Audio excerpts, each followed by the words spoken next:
എന്റെ കർത്താവേ. എടാ വാറുണ്ണി, എന്തോ? ഒന്നിങ്ങോട്ട് വന്നേ. നിനക്ക് ഞാനൊരു ഉമ്മൻ ചിരട്ട കള്ള. ഇതെന്താ പാവാടാ? ഒറ്റ അലക്കണ്ടല്ലോ, നിന്റെ മോണ്ട തിരിഞ്ഞു. 4 ജാക്കറ്റ് തയ്ക്കാൻ പറഞ്ഞിട്ട് അതുകൊണ്ടൊക്കെ പാവാട തയ്ക്ക. നീയൊക്കെ ഈ കിഴക്കമ്പാടത്ത് കുരിനെ ഒരു വഴിക്കാക്കും. ആശാൻ വെട്ടിത്തന്ന് ഞാൻ വേറെ ഇരുന്നങ്ങ് തച്ച്. ഞാനൊന്ന് വെട്ടിന്ന് വെച്ച് അപ്പന്റെ മുഖത്ത് ആ ഷേവ് ചെയ്ത് പിടിക്ക. മോന്റെ വീട്ടിലൊക്കെ അങ്ങനെ ആവും അല്ലേ? എന്താ രാവിലെ ഒരു വഴക്ക്? ഇവിടെ ഒരു വഴക്കില്ല, ഞങ്ങൾ തമ്മിൽ സ്നേഹത്തിലാ. അവിടെ എത്രയോ നേരെ കാശുണ്ടോ കയ്യില്? ഇറങ്ങിക്കോളൂ. നായരല്ലെങ്കിലും പ്രധാനമായിട്ട് പറഞ്ഞ തന്നോടാ. വാറിനെ എന്തോ? ആ കത്തിരിയുടെ അകത്ത് വെച്ച് ഒക്കത്ത് വെച്ച് കൊണ്ടുപോകാൻ പറ്റുന്ന എല്ലാ സാധനങ്ങളും അകത്ത് വെച്ചേക്കാം. ഇവൻ പോയതിന് ശേഷം അതൊക്കെ എടുത്ത് പുറത്ത് വെക്കാം. കാര്യത്തിലോട്ട് കയറുന്നതിന് മുമ്പേ തനിക്ക് എന്തിനു ഒരു ഇളവക്കം? തനിക്കൊരു പുത്ത ആർഡറുമായിട്ടാണ് മുതലാളി വന്നിരിക്കുന്നത്, അറിയാം. താനൊരു കോപ്പും കൊണ്ടുവരണ്ട. മുമ്പ് ചെയ്തതിന്റെ കാശ് തരാതെ ചക്കാത്തിന് ചിരക്കാൻ എന്നെ കിട്ടില്ല. പറഞ്ഞേക്ക്. ചക്കാത്തിന് വേണ്ടോ? സാധനം റെഡിയാകുമ്പോ റെഡി കാശ് കൈ തരും. ഇത്രയും വലിയ ഒരു ഓർഡർ ഒരു കൊമ്പത്തുള്ളവനും തനിക്ക് തന്നിട്ടുണ്ടാവില്ല. എന്താ?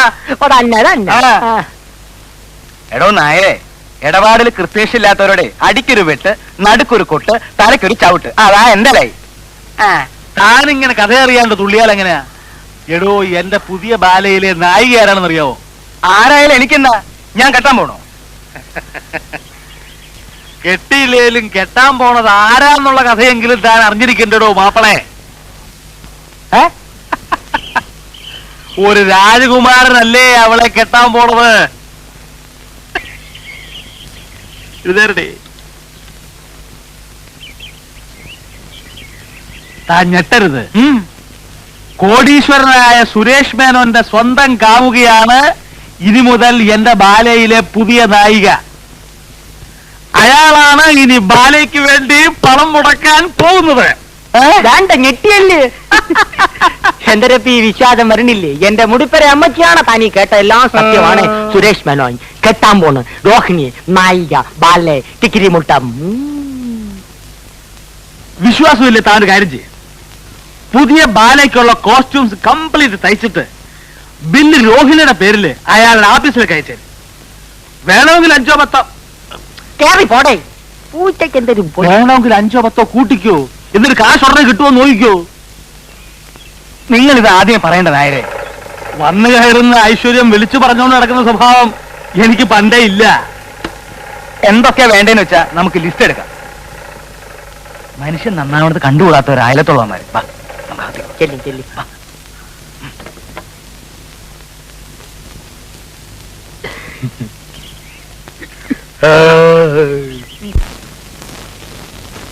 തന്റെ ന്യായങ്ങൾ ഒന്നും എനിക്ക് കേൾക്കണ്ട. ബാലയെ കുറിച്ച് നടക്കാനല്ല, അസുഖം ചികിത്സിച്ച് വേറെക്കാണ് തനിക്ക് ലീവ് വന്നത്. അല്ല സാർ, ലീവ് മാറിയപ്പോ അസുഖം മാറിയപ്പോ ലീവ് ബാക്കി ഉണ്ടായിരുന്നതുകൊണ്ട് ഇനിയൊന്നും പറയണ്ട. You are suspended. അയ്യോ സാർ, പറഞ്ഞു കേട്ടില്ലേ? തന്നെ സസ്പെൻഡ് ചെയ്തിരിക്കുന്നു. Now get out.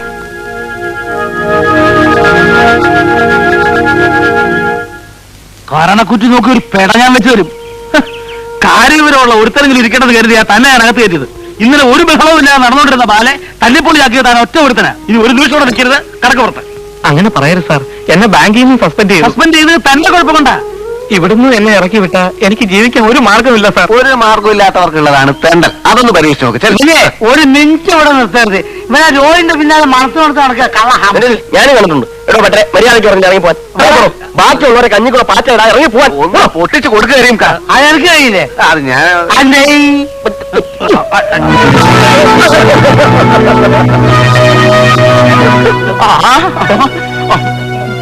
ഒറ്റ ഒറ്റ കണ്ണോടെ കണ്ണാത്തിട്ട് പോടോ.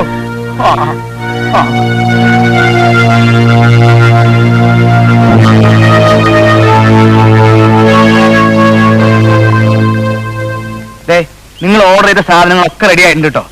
ബില്ല് ഞാൻ ഒരു ലൈനിൽ സുരേഷ് മെന്ന് വിട്ടിട്ടുണ്ട്. ആ ബില്ല് ഇവിടെ ചെന്നാ ഉടനെ തന്റെ കാശ് കൈ കിട്ടും.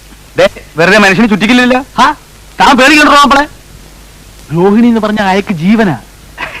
തന്റെ നക്കാപ്പിച്ച ബില്ല് അയക്ക് പുല്ലാണ് പറഞ്ഞിട്ട് അവസാനം ബില്ലുകൾ തിരിച്ചു വരരുത്. തനിക്ക് എന്നെ അറിഞ്ഞൂടാ? അറിയാം അതുകൊണ്ടാ മുമ്പേ തന്നെ പറഞ്ഞത്. ആ വേഷങ്ങളൊക്കെ എവിടെ? പഠിക്കാൻ എടുത്തിട്ടുണ്ട്. കൈവണ്ടിയിലാണ് കൊണ്ടുവന്നിരിക്കണേ. പോയി എടുത്തോണ്ട് വാ. ഉണ്ടല്ലോ ആനപ്പഴ. ഏതായി രോഹിണി? ലിസ്റ്റിൽ ഒരുപാടുണ്ടല്ലോ, ഓർമ്മയാണില്ല. സത്യമായിട്ടും ജെയിംസ് എനിക്ക് തരാണെന്ന് അറിയില്ല. എന്നാലൊരു കാര്യം ചെയ്യാം, ഏതെങ്കിലും ഒരു ക്ലാർക്കിനെ കൊണ്ട് ഇതൊന്ന് അന്വേഷിപ്പിക്കാം. ആറ്റിക്കളഞ്ഞാലും അളന്നു കളയണമെന്നാണല്ലോ പ്രമാണം. വേണ്ട, ആ ബില്ലിങ് ഇതാ, ഞാൻ തന്നെ അന്വേഷിച്ചോളാം. ഒരു ക്ലർക്കിന്റെ വേഷം കെട്ടി എനിക്ക് ചേരുമോ എന്ന് നോക്കട്ടെ. ചേടാ, കടുവയെ കിടവ് പിടിച്ച കഥയായല്ലോ.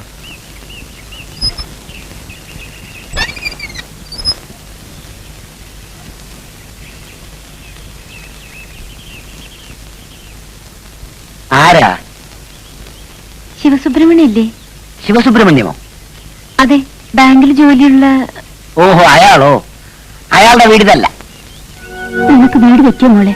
ഇല്ല, ശിവസുബ്രഹ്മണ്യം പറഞ്ഞത് ഇതാണെന്നാ. ഇത് അയാളുടെ വീടാണെന്ന് പറഞ്ഞോ? പറഞ്ഞു. ഇതെന്റെ വീടാ. പിന്നെന്താ അയാൾ അങ്ങനെ പറഞ്ഞത്? അവൻ ഇതല്ല, ഇതിലപ്പുറവും പറയും. ഭൂലോക കള്ളൻ. ഇത്രയും വലിയൊരു കള്ളനെ ഞാൻ ജീവിതത്തിൽ കണ്ടിട്ടില്ല. അവൻ ഭ്രാമനാണോ എന്നൊരു എനിക്ക് സംശയമുണ്ട്. Is a big fraud. നിങ്ങൾക്ക് എന്താ അവനുമായി ബന്ധം? ഗുരുവായൂരപ്പ, ഇപ്പോഴെങ്കിലും ഇത് അറിഞ്ഞത് നന്നായി. കല്യാണത്തിന് ശേഷമായിരുന്നെങ്കിലോ? കല്യാണമോ? വെറുതെ അബദ്ധത്തിലൊന്നും ചെന്ന് ചാടരുത്. പെണ്ണ് വീട്ടുകാരെ ഒന്ന് ഇംപ്രസ് ചെയ്യാനാവും ഇത് അവന്റെ വീടാന്ന് പറഞ്ഞത്. ഇപ്പൊ അവന് ബാങ്കിലും ജോലിയൊന്നുമില്ല. കള്ളത്തരം കാണിച്ചതിന് സസ്പെൻഷനില്ല. വെറുതെ നിങ്ങൾ ഈ പെണ്ണ് കൊലയ്ക്ക് കൊടുക്കരുത്. അത്ര എനിക്ക് പറയാനുള്ളൂ.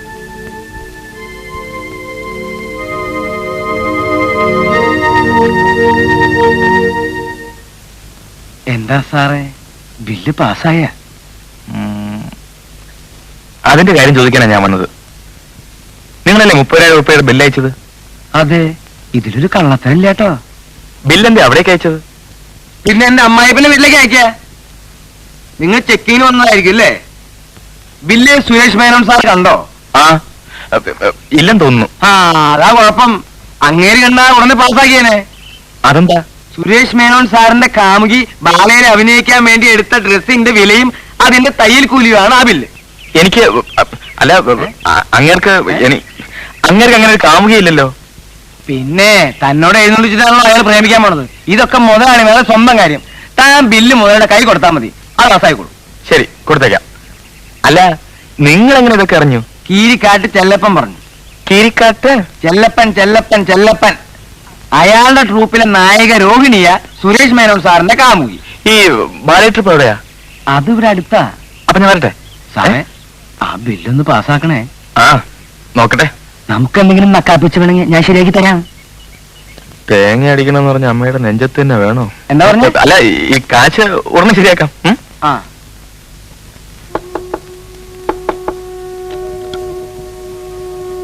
രോഹിണി, എന്താ വല്ല പുതിയ കള്ളത്തരം കൊണ്ട് വന്നിരിക്കുകയാണോ? ബാങ്കിൽ ജോലി, നോക്കാനാളില്ലാത്ത വലിയ മണിമാളിക. നാളല്ലേ മനുഷ്യൻ ഇങ്ങനെ കള്ളത്തരം പറഞ്ഞ് നടക്കാൻ? പാവം കളിച്ച് നടക്കുന്നു. എനിക്ക് പറയുവാനുള്ള എനിക്കൊന്നും കേൾക്കണ്ട, കേട്ടിടത്തോളൊക്കെ മതി.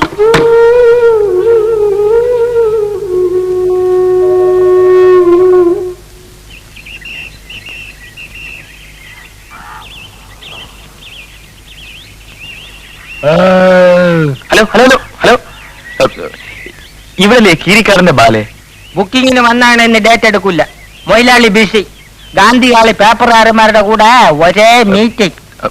പത്രസമ്മേളനാണോ? എന്തരണ്ട, ഞങ്ങളുടെ പുതിയ ഹീറോയിനി രോഹിണിയെ പേപ്പറുകാരന്മാർക്ക് പരിചയപ്പെടുത്തി കൊടുക്കുക. എന്താ എത്ര പരിചയപ്പെടുത്താൻ? സുരേഷ് മേനോന്ന് കേട്ടിട്ടുണ്ടാ? ആര്? അദ്ദേഹം വലിയ പണക്കാരനല്ലേ? അത്ര വലിയ പുല്ലൊന്നും അല്ല. നമുക്കറിയാം അവന്റെയൊക്കെ കഥ. അവന്റെ തന്ത കള്ളനോട്ടടിച്ചല്ലേ പണക്കാരനായത്. അത് കോട്ട് പുല്ല്. അവനൊക്കെ എന്തരായ നമുക്കെന്ത്? നമ്മുടെ ഭാഗ്യത്തിനോ എന്തോ നമ്മുടെ ട്രൂപ്പിൽ ഒരു ചരക്കുമായിട്ട് എവനൊരു ലൈൻ. നമ്മുടെ മൊയിലാളി അത് ശരിക്കും മുതലെടുത്ത്. പെണ്ണിപ്പ ഹീറോയിനി. ഇതിന്റെ കേറാപ്പില് സുരേഷ് മേനോൻ ബാലയുടെ പാർട്ട്ണറായ മൊയിലാളി കോളടിച്ച്. ആ, എവിടെ ഈ ഗാന്ധി ഹാൾ? എന്റെ കൂടെ വരി, ഞാൻ കാണിച്ചു തരാം. സാറ് ബാലയെ ബുക്ക് ചെയ്യാൻ തന്നെയാ വന്നത്? അതെ അതെ. സാറിനെ ഞാൻ എവിടെയോ വെച്ച് കണ്ടിട്ടുള്ളതല്ലേ? വല്ല ഉത്സവ പറമ്പിലും ബാലയെ ആയിരിക്കും. നമ്മൾ വായി നോക്കിയുള്ള ചുറ്റി തിരിയാത്ത ഇടമില്ലല്ലോ. അയ്യോ, പറഞ്ഞോണ്ട് നേരം പോയി അറിഞ്ഞില്ല. ഞാൻ പോട്ടാ. ഞാനും വരുന്നു. ചുമ്മാ വരി. കാറിൽ പോ.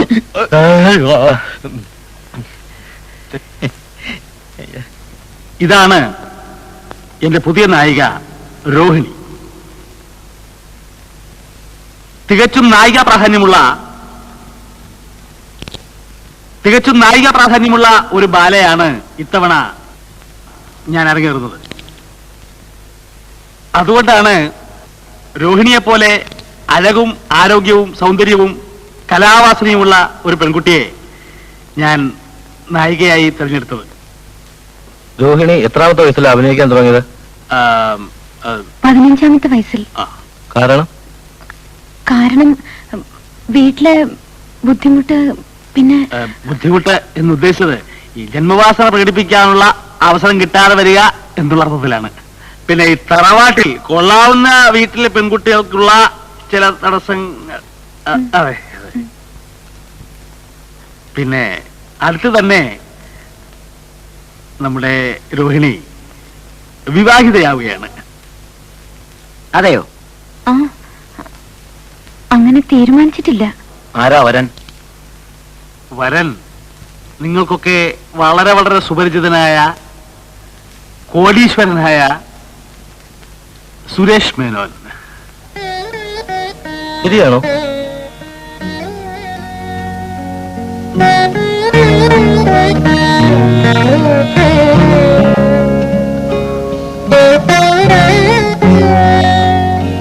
അതെ, ഞങ്ങൾ തമ്മിൽ സ്നേഹമാണ്.